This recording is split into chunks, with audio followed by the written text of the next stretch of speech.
Good evening, everybody. This is Lethal Sales, not from Las Vegas, but from other parts of the tonight's topic is you've hired them, now what? And Larry, you want to get started on that one? I sure do.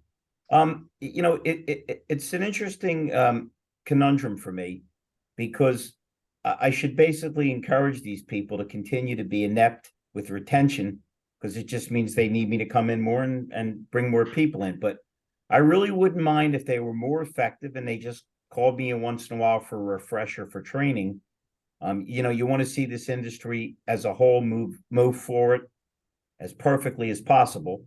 Um, so what we want to discuss tonight is, okay, they're hired, they're there.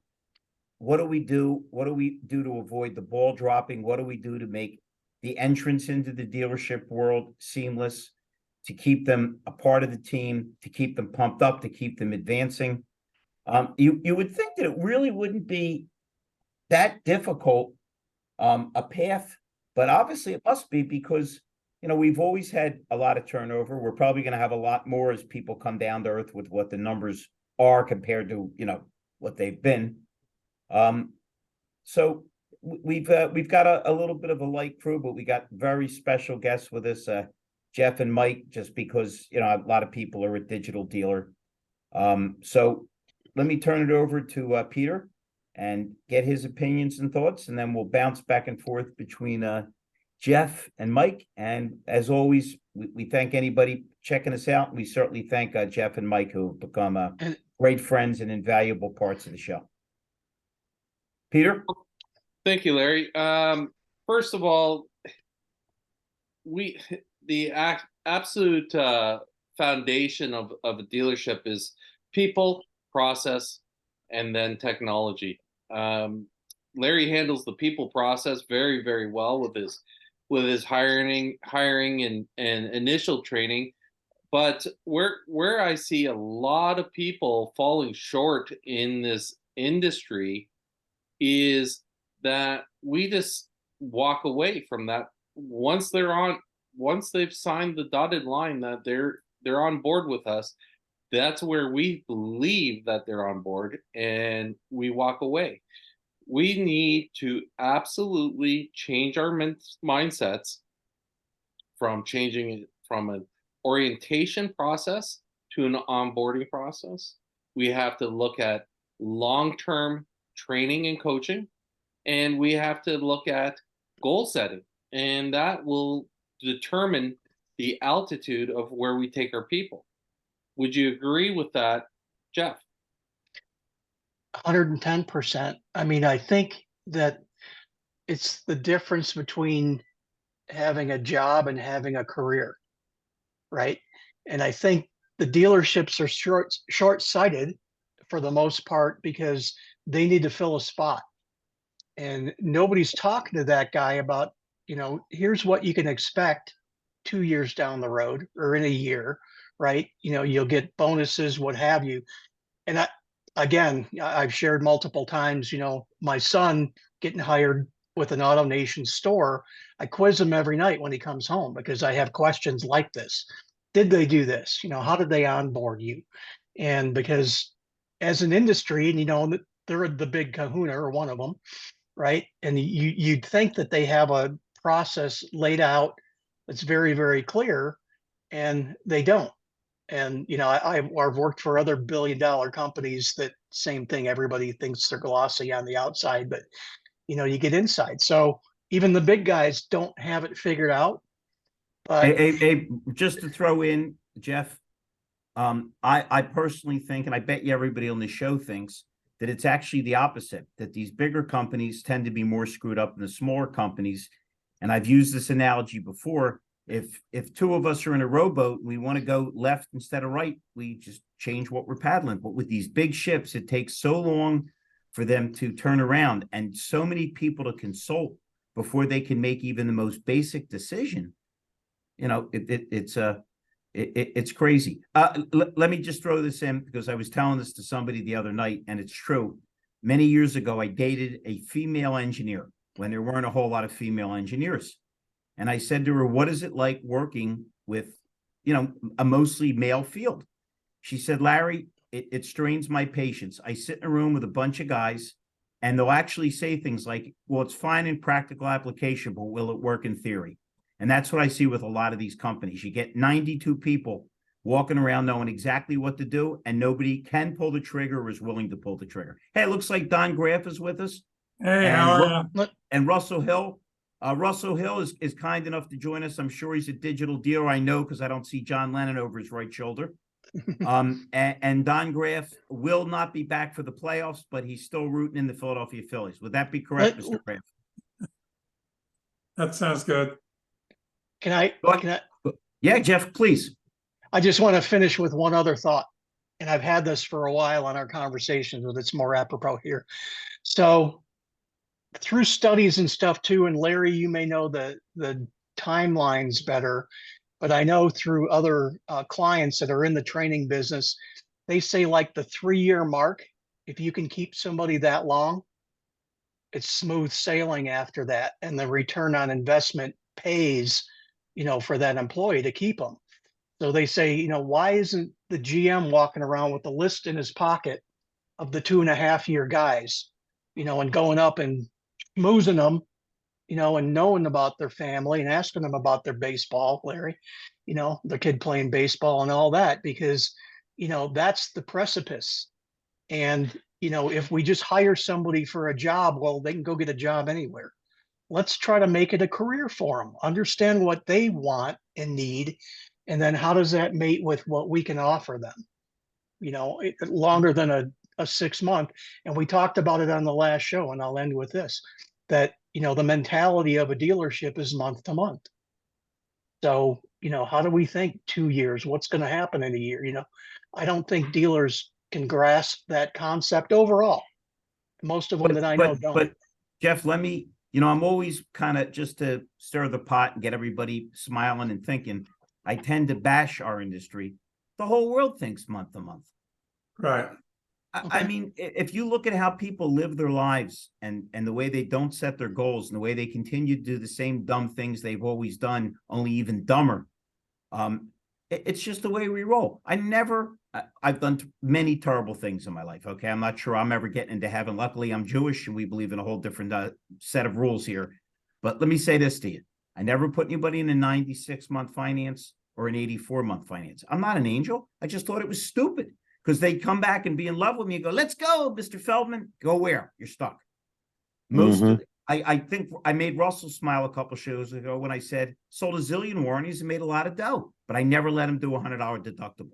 I lost a buck or two here or there. Who cares? I wanted, because my managers were too dumb, some of them, to realize when a guy comes in, it's great to say, man, it didn't cost me anything, rather than nobody wants to get nickeled and dimed.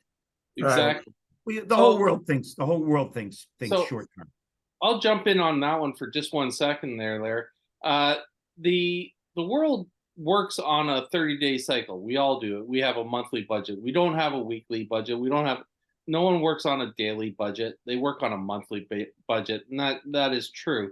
But in a business standpoint, most companies work on annuals, not monthlies. Like, you can't go into a Fortune 500 company and say, what's your monthly budget? They don't look at it. They look at quarterly and they look at it annually. I spent the summer with a power sports dealership, to which they work on an annual budget with monthly programs. So the sales programs are not dictated over a period of 30 days like they are in the car business. They're done on an annual basis. This is your target for the year. You have to achieve that target. But over the month, the OEMs control the financing, and they will up it or lower it based on sales. Their sales. But Peter, keep in mind, then we'll jump to Russell and get my boy Mike Larkin in. Russell, I did I got a little lucky, and I did a little bit of a miracle. I got my Cadillac when I took over the Cadillac store. We were at the bottom. We were in a horrible neighborhood. We had an old beat up building with stand-up radiators. Our idea when we had the new car showings is we'd put tuxedos on the cockroaches. That was about as dressed up as we could ever be. But I really made a big jump, and I did it just common sense. We were Cadillac Hyundai, and the previous general manager was letting everybody sell, even Hyundai guys. They didn't know a damn thing about Cadillacs. So a BMW guy would come in, and he gets so turned off, it got ugly. So they sent me to the Kellogg school. And I know you're all going to find this hard to believe, but I did everything I could to destabilize the class. I know that's shocking because I tend to conform so well. And the instructor took a liking to me. And he says, I want to take you out to dinner, Feldman. You're crazy, but I like you. Okay. He says, let me tell you the difference between the corporate world and the car world. I said, sure, I'm game. And he was right. He said, in the car business world, if you meet a guy you like, or he tells a joke, or he gives you good service, you bring him back to the dealership and you hire him on the spot like that. And then if you find out he's the worst criminal on earth, it takes you 7 months to fire him. He said in the corporate world, they take 6 months. They screen you. They find out your kid's DNA, who your wife was married to previously. And then they hire you. And if that's no good, the next day you're fired. So it's a matter of how we look at time and how we measure time and where we're going. The yearly thing obviously makes sense if you're looking long term. But everybody on this program knows if you're a GM of a store and you're putting up disappointing numbers for multiple months, it doesn't take long for somebody to go over a financial statement and say, how much worse can we do? Let's get rid of this bum. Yeah. By the way, Russ, I said it last week. Your glasses are terrific looking. Very cool. Oh, well, thank you very much. Hey, I appreciate that. I'm fixing to have to, I wanted to pop in. I'm fixing to go to my anniversary dinner here, Digital Dealer with my beautiful wife. I just wondered, no, she don't want to meet. She don't want to be on film here. Hey, so I just wanted to say, listen, I love you guys, and I wish I could stay for the whole meeting. I'm sorry I popped in a little bit late, but I just wanted to pop in. You know, it's kind of crazy here. Y'all been to conferences. It gets really kind of crazy. So, but great talking points. Hire slowly, fire fast, right? Yep. And Russell, we appreciate you. We respect you.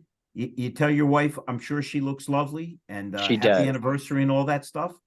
And we'll catch up with you next week. Yeah, you can will next regale week. us with tales from Digital Dealer. Oh, I'll have several of those for you. I'm looking forward to it, and y'all have a great night. Okay.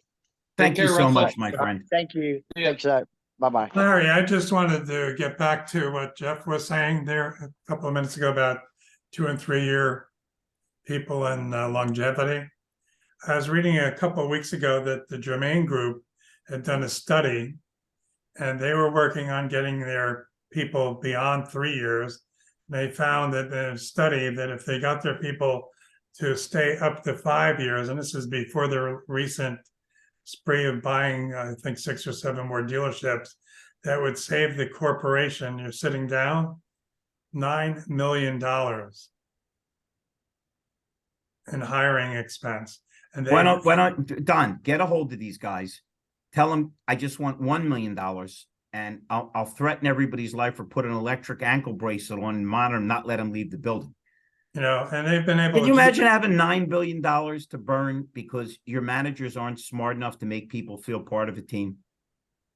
You know, as you know, they're very team oriented, and in spite of COVID, if you go on the website for the Toyota dealer in Naples, which is about 10 miles from me now, and you scan their lot, it would look like it was still the 90s, and there's cars all over the place. I mean, they're neatly placed, row upon row upon row. You wouldn't know that there are shortages of any inventory because they're buying cars off the street day and night in the service lane from people off the street. And they're also providing value all the time. They're not gouging people, not doing the 3Gs over list to get cars or to take advantage of people. Service, parts, everything is aligned. They all have the same mission to give the best possible experiences service people, and each person in the company respects each other. And in fact, the salespeople there are authorized to appraise automobiles. Of course, they, you know, when they finally come down to doing the deal, the sales manager or the used car manager will finalize the deal. But to get to that point, everyone has some empowerment. That's how you do it. Makes sense. So- Mr. Larkin, So I'm just sorry, give me Peter. 1 second before you jump in there, Michael. So there's a key right there. Empowerment, employee empowerment, getting the employees engaged. If you have your employees engaged, you are going to get a 55% lift in performance. And that is shown by all the great dealer groups. Go ahead, Mike. Hey guys, I think what's missing on the onboarding, to Jeff's point, have any of these managers ever watched Simon Sinek? You know, the TED talk he gave in 2009. It's a 9-minute video. It's just, hey, why are you here? Why are you going to make this into a career other than a job? You know, it's up to them to tell the managers that, but it's up to the manager to ask why. And I don't get it why they don't do that. It's maybe laziness, or the fact that they can't sit still, ants the pants, or we got to get our 30 days in, and that mentality is running around. While Yeah, my favorite Peter is Peter Smith, we need a different Peter to describe how we got into this conundrum. I use conundrum twice in one show, and that's the Peter principle. That's, let's raise somebody up to their level of incompetency. You can be an amazing salesman and a terrible manager. You can be a terrible salesman and be a perfect manager. It depends on how your skills fit in with what's needed and what's required. And I mean, listen, we're the auto industry. We do great. Everybody's making money. We're rolling on. The smart people know how to operate and keep going.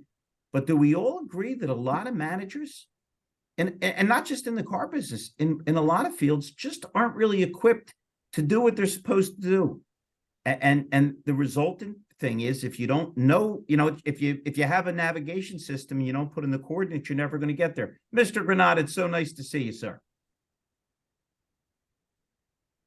Mr. Feldman and team, it's good to see all of you.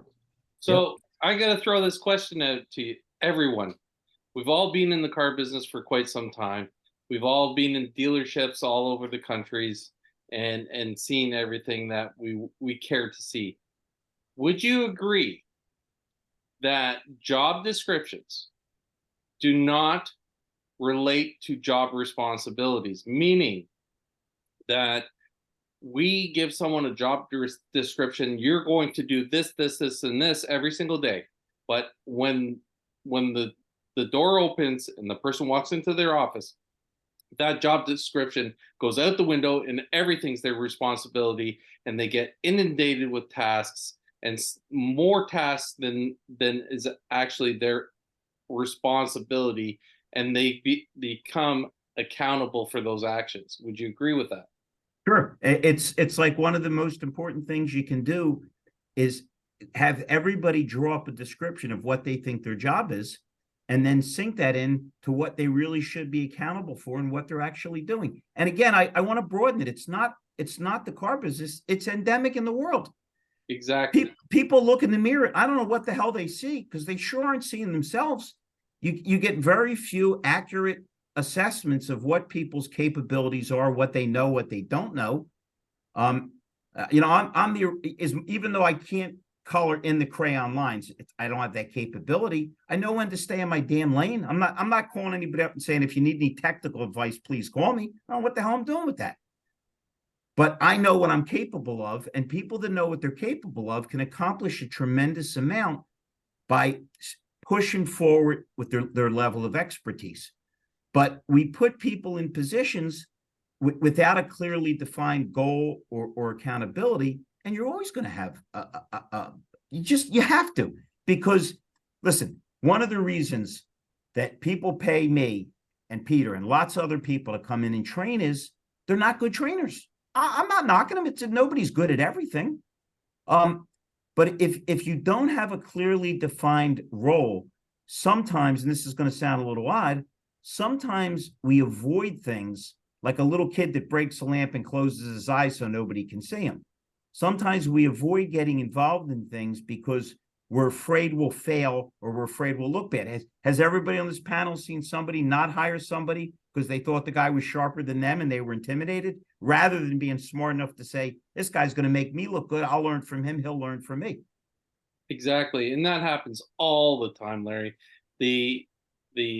And then the other side of it that really is upsetting is AI getting involved in the hiring process, where the AI is actually reading the resumes and saying this is a good candidate or that's a bad candidate. AI doesn't have it. It's I can't even say it online. So it's Peter, I'm at a dealership and a hire muckety muck was there, and I have a real good friend here. And I popped in to tell him one of the candidates was terrific, and he introduced me and he said, this guy's helping us with all our corporate stuff.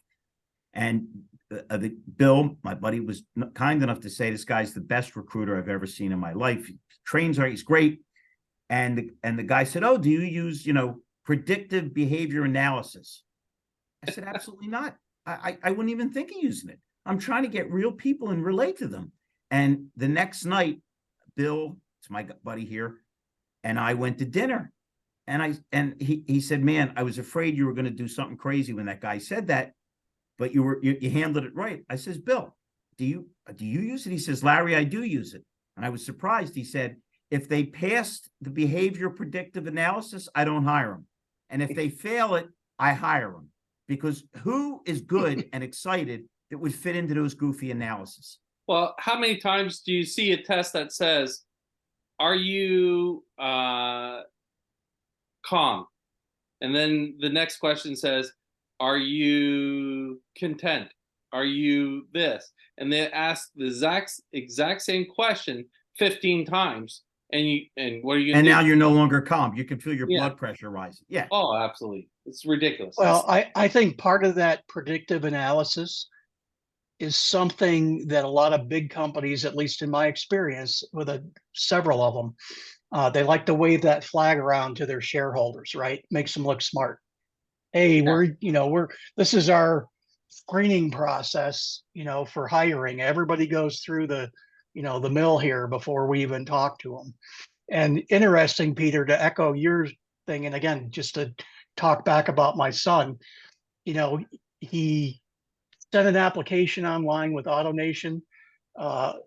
Girl called him back from the HR office at HQ and says, we're not going to be hiring, in your area now, but, would you be open to go to GM dealership or Chevy dealership or something? He's Toyota certified, right? So, basically she says, we have nothing for you. Well, he calls the store and talks to the guy at the store and says, hey, man, I'm Toyota certified. He goes, come in this afternoon. Yeah. It's like, and because why do these machines get in the way? Well, and again, we're talking about the big elephants that can't have people look through all the resumes they get every day. But what's the solution for that? It's to have, the relationships and to have the Larry and Peters of the world that are, have the network to find those. Wait a minute, Jeff. Bodies. You don't know this, but Rhonda actually sought out an AI component that could replace me. And she just couldn't find any machine that would insult everybody and tell really bad jokes. I can help with use that, oblique Rhonda. musical references. So it's just luckily my job is safe. Oh. Larry, Yes, sir. you and I both know our friend with the Sussman Group. If you go to the Sussman Group right now, they have over 26 jobs on the website that are going to be administered by electronics. Good. They It's a great have idea. six GSM jobs for all of their stores. When they first were taken over by the Rosenthal Group, they had 6 GSMs.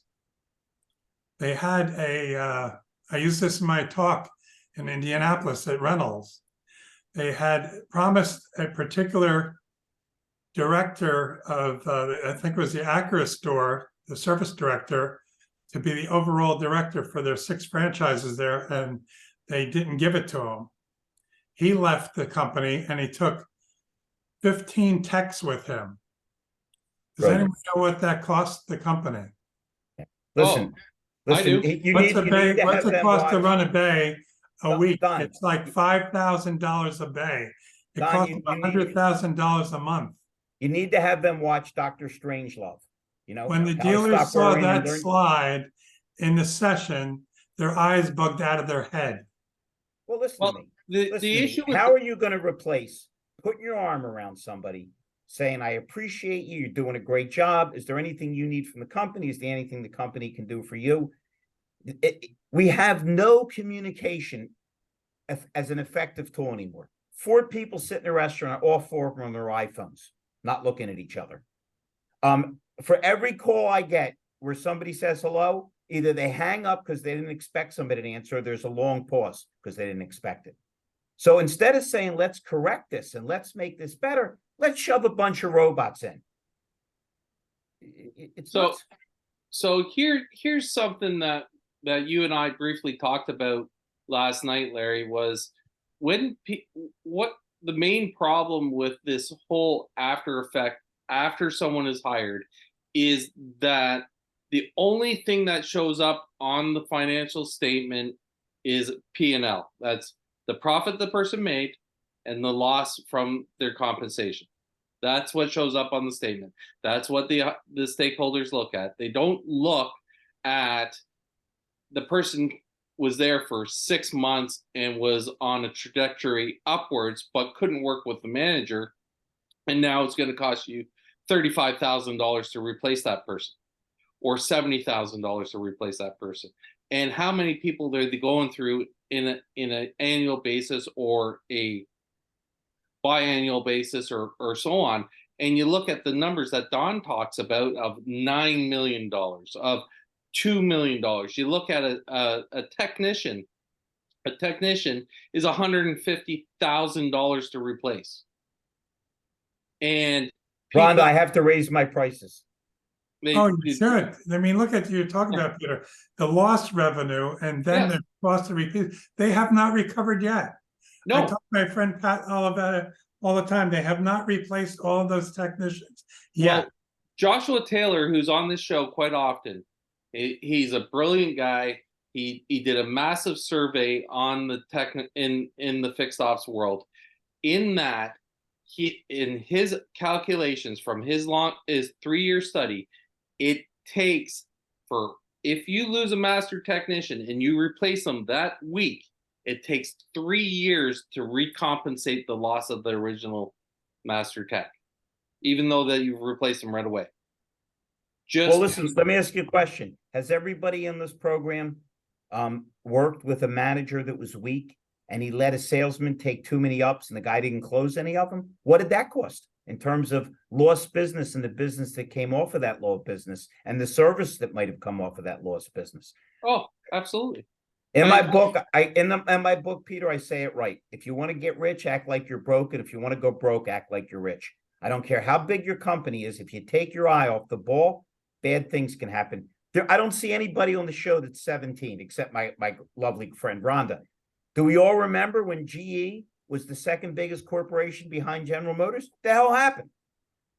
These big companies, they go south because they get insulated from the core and what they're trying to accomplish, and all of a sudden, everything goes south. We don't think it when we're rolling along, but man, if you don't keep an eye on the ball rolls right over you. Who would ever think Kodak would go under?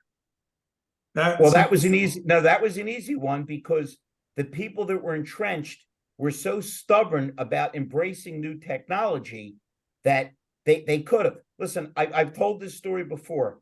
I lost 2 of my favorite writers in the last 5-6 years. David Halberstam, the Pulitzer Prize winner for the best and the brightest, and became maybe the best sports writer we've ever seen. Everything he did was amazing. The Breaks of the Game, Summer of '49, and of course the great David McCullough, our best historian.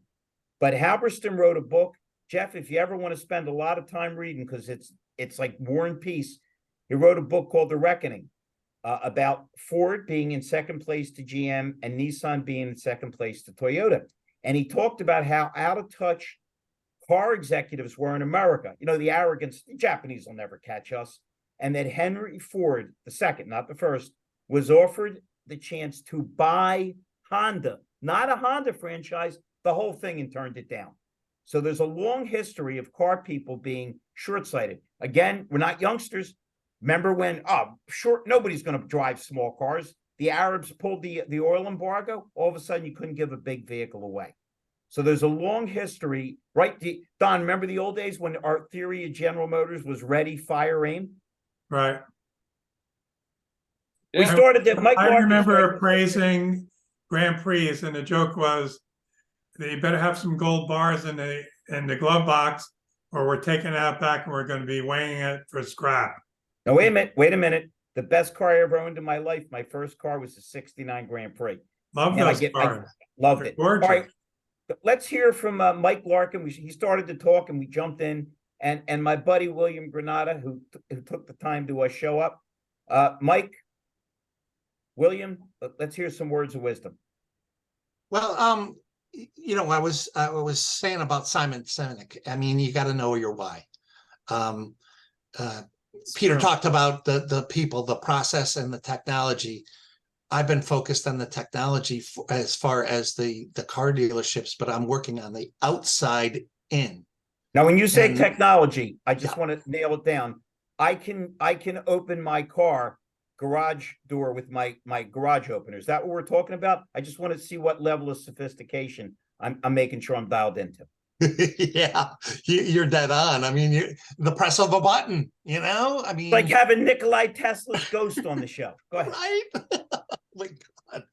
But you know, I mean, it's a different perspective that what needs to be done is the consumer needs to have a better experience looking at the dealer and being attracted to the dealer, and we're giving the dealerships access to those assets, but they're not seeing the whole picture, and they're seeing it from the inside out, and that's where the vendors or partners are with them.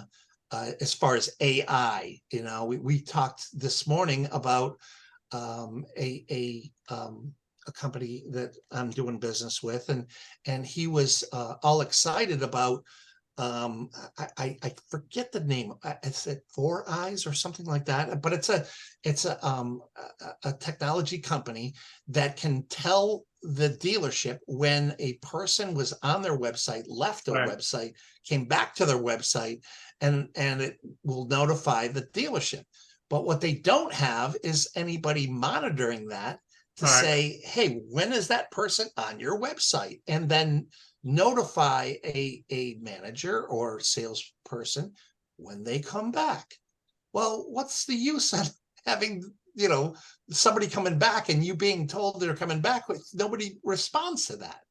It's kind of, guys, gotta think I'm with outside the you. box. I have Yeah. a client, I have my new client right now in New Jersey. They have 4 Eyes on it. They have dealer e-process. They have 20 widgets on their website. 10 or 11 are in conflict. We had 2 sessions and we were able to get about 9 of them off the website. And we have 4 Eyes. My dealer's son put 4 Eyes on 2 years ago, and they are not aware of the full capacity and So ability of what 4 Eyes does. I lead into- understand it and you understand it. I'm just getting them to understand it. Have a meeting with their company again tomorrow to make them aware of what tools they have and how they can be scraping the website and being able to communicate with their leads and stuff. Because right now they're averaging, in the 2 Chrysler stores are averaging 5 leads a day, or 5 to 10 leads a day. And half of them are Stellantis. And if you know anything about Stellantis, they share those leads with the other Stellantis dealers in the area. So they're worthless, Don. So They're- here, yeah, here, they're let's too just competitive. go to this one statement about DR, digital retailing. Most dealers look to DR as lead generation. They don't look to DR as what it actually is. DR is anything that a customer touches digitally that reaches a dealership. They touch their phone as a text message, that's digital retailing. They go to social, it's digital retailing. They make a phone call, it's digital retailing. Website, you name it. They're all digital retailing platforms. We need to be able to consolidate that down to one single platform and entity coming into the dealership. There are platforms that do that out there, but that's not really what we're talking about here. And I want to go jump back to Mike and say, yes, we've hired them, and that's the topic of this conversation. We need to know what their whys are, and then we have to go to Jeff and say, hey, we know what their whys are. Now we need to how to build their careers, and then we jump back to Don and say, hey, we got to get them past 3 to 5 years, and we will surpass that loss of $10,000, $20,000, $50,000, $9 million in the end.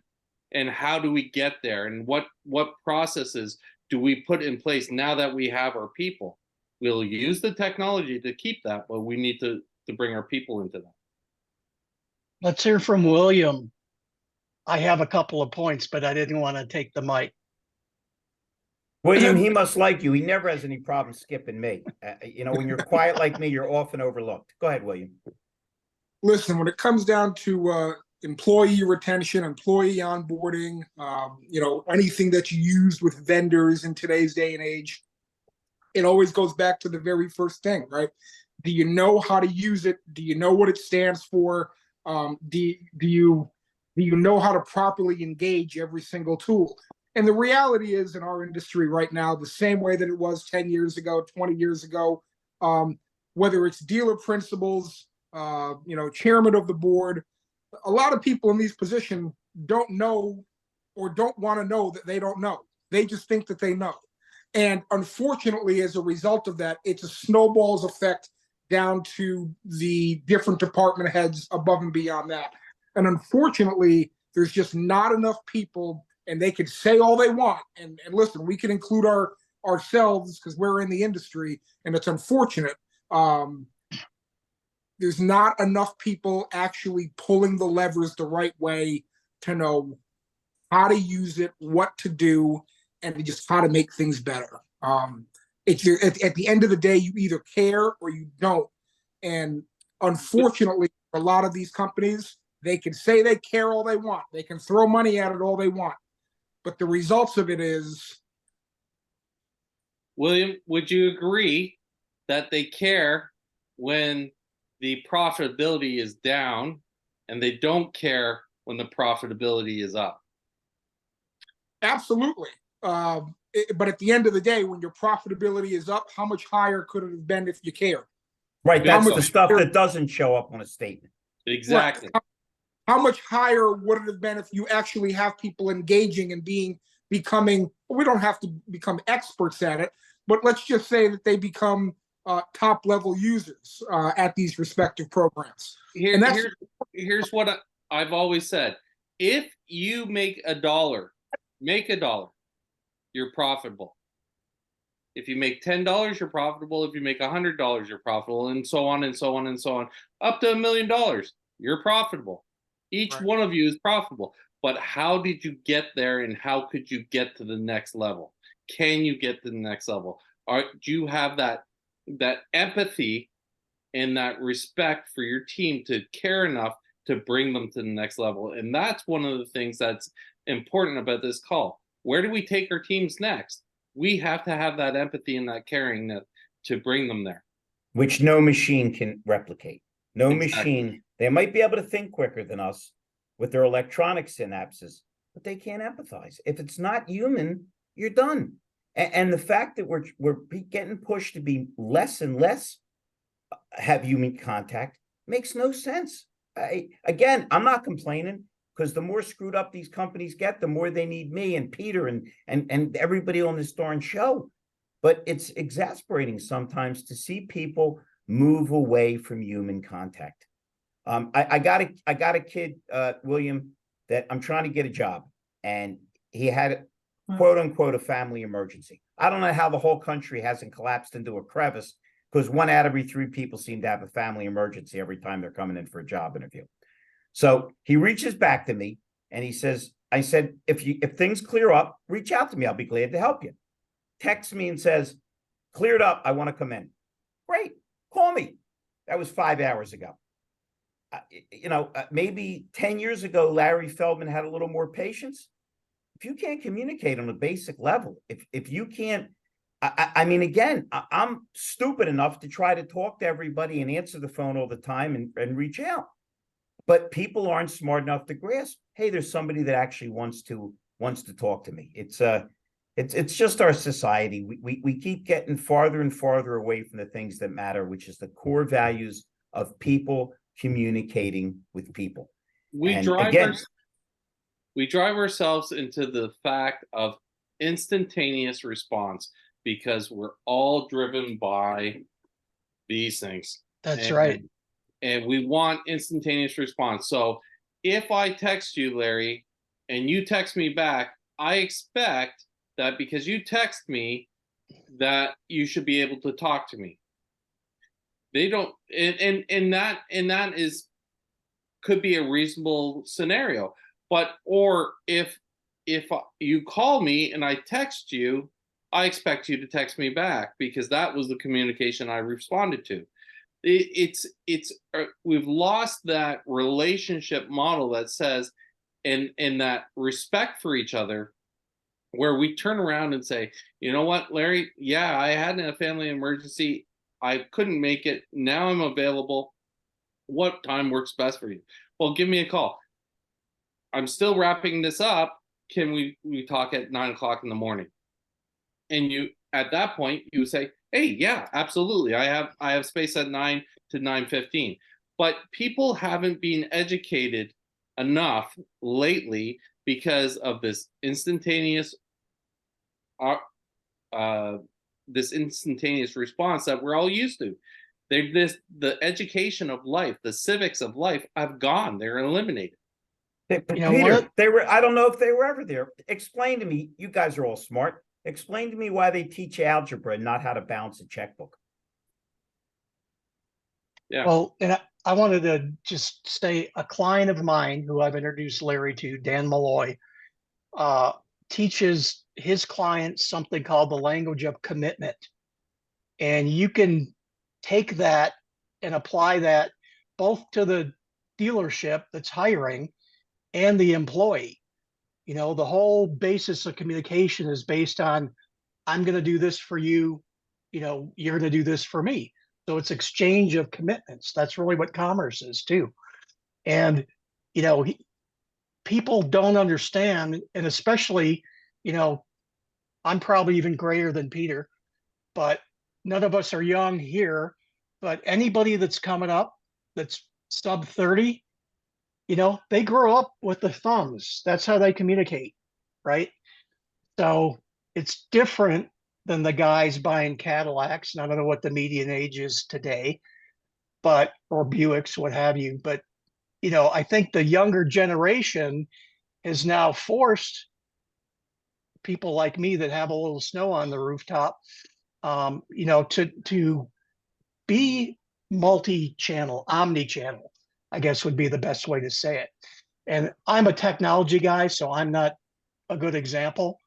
But, you know, I was talking to a colleague of mine who also counts phone calls like me, but she's in the medical space.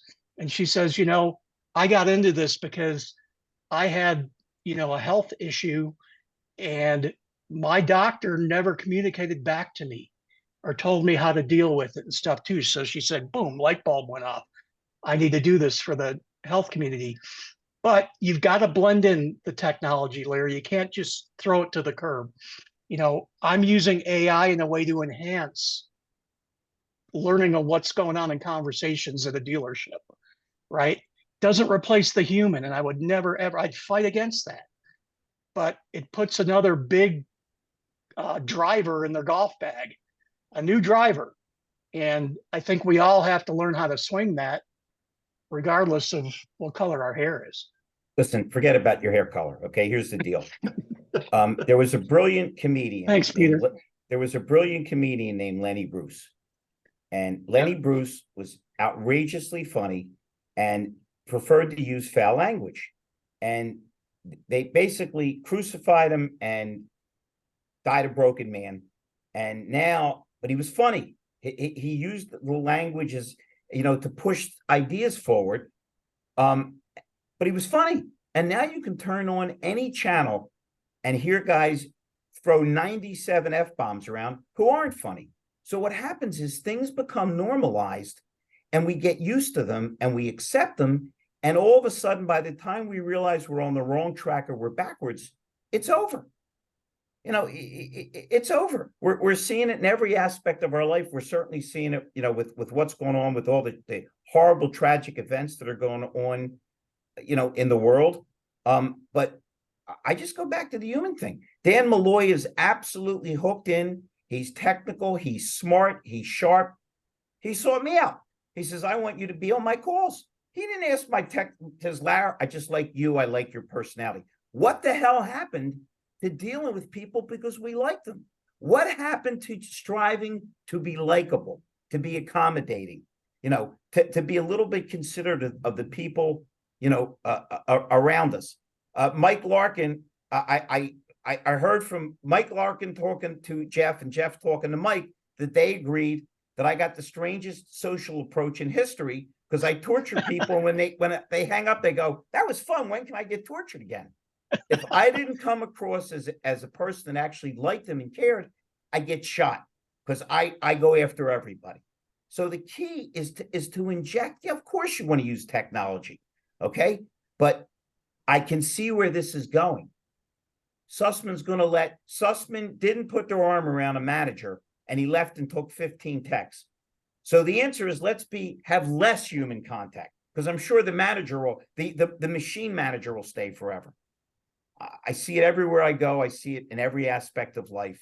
Let's embrace technology. Let's use everything we can to make us smarter, but not stupider. And I'm telling you, I don't want to sound like doom and gloom. We're getting stupider. There has never been an easier way to access information than there is now. So Amen. what do people do? Do they get in depth? Nope. They pulled a story off of Google. Elvis is having, Britney Spears is having Elvis's baby and it's there. I happen to be a Jew. I happen to be an American. And my head exploded today when I saw members of the squad say that, Israel bombed the hospital. They didn't bomb a hospital. Where are the people doing research? We're going to have riots and all get drawn into World War III because a bunch of people, here's their form of communication. We hate the Jews. Whatever they do is wrong. Let's move on to the next thing. But it's not just on a political level. It's on every level. People revel in being stupid. Okay. Peter, they had I never saw the movie. You couldn't pay me to see it because it was a big hit show called Jackass. Yeah. Guys, do you remember when we were embarrassed to be idiots? It used to be you didn't want to look foolish. Now it's a badge of honor to be as dumb as you can possibly be. Johnny Knoxville made millions from it. But here, I'll give you a quick story that happened to me today. Good friend of mine that has worked for me twice in my career. He went to work for one of the big DMS companies. And it was his first time with a DMS company, and he's going into design processes for dealership levels. And his question to me, he gave me two questions today that I laughed at both of them. He said, how many people actually want to buy a car online? I said, well, it's not how many people want to buy a car online, is how many people that have tried and failed and got upset and had to go to the dealership. You will see that number exponentially climb once digital retailing actually becomes true digital retailing and the omni-channel systems work. And he goes, oh, well, what age level? And I said, anybody under 40 is going to do that. And he goes, well, that's a big bucket. And I said, yeah. And the second thing that he said to me, which was very, very funny, and we're all of different backgrounds on this call, is the funny thing that he said to me was, we basically have three silos in the DMS system. We have sales, fixed, and accounting. He goes, no one likes each other. No one works with each other. And I said, funny, isn't that exactly like it is in a dealership? Everyone fights against each one. No one works as a team. No one does anything. And if they did work as a team, things would get solved and completed that much faster with greater experience and engagement. I said, you look at the personalities, and you'll see the exact same personalities that are working in this DMS company, in the sales department, in the fixed ops department, and in the accounting department, and mirror them back to what you see in a dealership, and they're the exact same. And he goes, I can't believe you just said that. They are. And this company is huge. It's over 1,000 employees. So it's amazing when you think about how we transform our idealisms throughout multi-levels and multi-industries. But on that note, William, go right ahead. Peter, you're 100% in what you're saying there, and really, what this comes down to is, talking about employee onboarding, employee retention, talking about how we all communicate better. At the end of the day, it really comes down to communication and then understanding, kind of like what Larry mentioned a moment ago relative to a PI.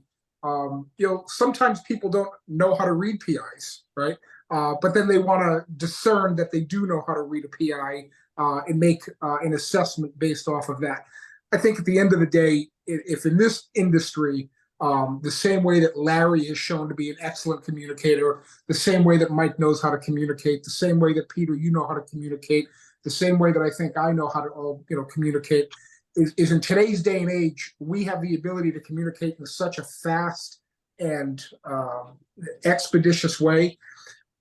But for whatever reason, people don't communicate. How many times do we talk to a dealer and they talk about how great they're doing, and you send a couple of lead submissions in, relative to their inventory, and the answer that you get back as far as the question that you ask is nothing relative to what you asked, or even if you get an answer at all. Mm-hmm. So I think when we look at things about employee retention and employee onboarding and communication as a whole, I think we always just strive to be true to your word. If somebody sends you a text message, respond. If somebody sends you an email, respond. Most certainly, if somebody calls you, and even if you're not interested in their service, let's learn to say, I'm sorry, I'm not interested. Yes. And if we could do that in this industry, like so many other industries that, either aren't doing it or they do it, anyone that's best of class knows how to do one thing, and it's communicate. So I've said on that note alone, I look at the 3 C's: communicate, collaborate, and you get clarity. So if we do that on every single level that we're interacting with internally and externally, we'll get to the clarity so that we can provide the experience that is necessary to have conversion. Because we all come from, like you said, Larry's texting. Larry's texting. Is he texting me? I'll respond. You're muted. You're muted. Hey, Larry, go on mute. Unmute. That tech thing, it'll never take off. Let me explain this to you, okay? Let the whole world go sideways, go to hell, fall down. I'm going to get up every morning. I'm going to tell jokes. I'm going to shake hands. I'm going to get as many people hired, as many people smarter, including myself, as I possibly can. The dumber people are, the better it is for everybody on this program, because we all have a vision. We all want to move forward. That's all. I just get a little scared when I see a world that's not human enough, and they're trying to throw more robotics and more unfeeling, unempathetic things into it. That's all. Agreed. Spot on. Spot on. I want to expand on Peter's 4 or 3 C's. I got 4 C's. The problem with this industry I see is a lack of courage. When one of my mentors is Dan Sullivan, and Dan Sullivan runs Strategic Coach, and he has the 4 C's which is commitment, courage, capability, and confidence. And when he asks, hey, when are you going to take the action to move forward? And they say, well, I'm going to do it when I have the capability. And he's like, no, that's number 3 as far as the C's. You got to have commitment first, and you got to have the courage to take or do what it takes to step out and step up. And then you'll get the capability and then the confidence. But it doesn't happen in any other type of order than that order. So, and that's another hack on YouTube. So go check out Dan Rhonda, Sullivan. We're using a lot of alphabets. Is there a chance we can get Vanna White? It sounds like we could use some vowels on this show. She's off sick right now, Larry. Love it. Love it. All right. It's 8:01. Listen, I appreciate every one of you. One of the things I'm so grateful for in the last couple of years is I've had the chance to make friends with all of you. And it's really a pleasure having all you folks on this show. I welcome every opportunity to work with you and have some fun with you. And the reason I like all you guys is none of you fall under the category we talk about. Every one of you is a really good human being. You reach out, you communicate, you're all willing to help each other. And I think we need to celebrate that and move forward. And let's never get cynical just because everybody around us is a little stupid, right? What's the old analogy that's apt? That the way boats sink is the water gets in the boat. As long as the water stays out of the boat floats, and the water is the negativity. We just have to stay positive. We just have to keep our eyes fixed, and we got to stick together. Exactly. And one last thing, Larry, we also have to realize that a rising tide lifts all boats. And with that, the people that we work with, we engage with, we have to help them as well as helping ourselves and getting their names out there, getting their businesses up there, and really focusing on them as much as we do ourselves. And that's one of the true hallmarks of you and I, Larry. We do it every single day. No, that's the hallmark of you, because you're an accredited technical wizard. I'm just a lunatic that seems to attract people that want to get salted at night. I'm not sure what that says about all your mentalities. And remember, we Must do be the have yellow shirt.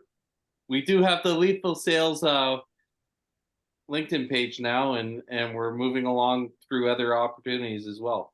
Yeah, feel free to go to the LinkedIn page. We're going to grow this damn thing. We're going to drag every one of you with us. We're gonna. My plan is to conquer the world in the next 12 months, and I'll drag any of my friends with that want to go. Be careful of scams, please, because I saw somebody on our page was trying to sell a slightly used Career Changers hat. I don't know who that could be, Mike, but I just be careful. Only worn once. It's the peg it's on. I keep telling you, it's go. the peg it's on. Okay, listen, keep your heads down. Don, I hope your shoulder feels better. Prayers for Israel. Let's just keep rocking, and we look forward to seeing all you guys next week. And everybody stay healthy. Thank you all for being with us. Take care, everyone. Thank you very much. Love you guys. Yeah. Stay aware. Sure. Good night, all.